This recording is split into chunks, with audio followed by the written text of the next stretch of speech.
ازاي تعمل تمرين السحب الارضي ضيق بشكل صحيح؟ بس النقطه اللي الفيديو ده مش هعلمهولك، لكن هعلمك ازاي تعمله صح وكمان ايه البديل بتاعه. انزل لي يا كابتن. اشهر ماسكه بتكون موجوده على الجهاز ده وهي الماسكه الضيقه، او بما يسمى في جيمات تانية ماسكه الفانوس. مش مهم الاسماء، المهم اللي انت شايف الماسكه دي. اهم حاجه يا سيدي اللي انت بتحط طرف رجليك على المسند، بتفرد نفسك وبتفرد ركبتك قبل ما تتفرد بحاجه بسيطه، تكون مطلع صدرك لفوق وتخلي كوعك جنب الجذع. افرد نفسك شويه، اسحب بكوعك لحد مستوى الجذع وارجع تاني.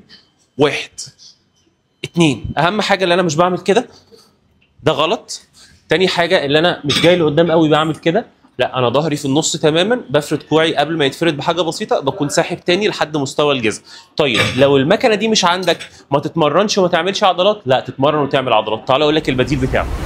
اكيد لو الماشين دي مش عندك فطبيعي هيكون عندك دنابل في الجيم، والا ده كده مش هيكون جيم يا كابتني. فاللي انت هتعمله اللي انت هتروح على المكان بتاع الدنابل، وهتروح تفرد نفسك كويس، تفرد ظهرك، ترجع رجل قدام ورجل ورا، وتمسك الدمبل.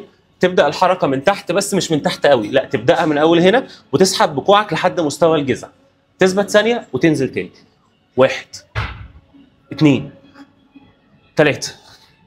تمرين الوان هاند بالدمبل ده واحد من اقوى التمارين اللي فعلا هتوري لك عرض ظهرك بيحصل له ايه. فاهم حاجه اللي انت لو مش عندك الماشين دي تتمرن هنا، وبكده تبقى عارف لو انت خدت دي مش لازم تاخد دي. انا كوتش احمد عجلان، بعمل لك فيديوهات عن التغذيه وعن التمرين، فتاكد ان انت تكون عامل متابعه وشير لصاحبك، وخليك عندك يقين بالله، ربك هو المتين. سلام.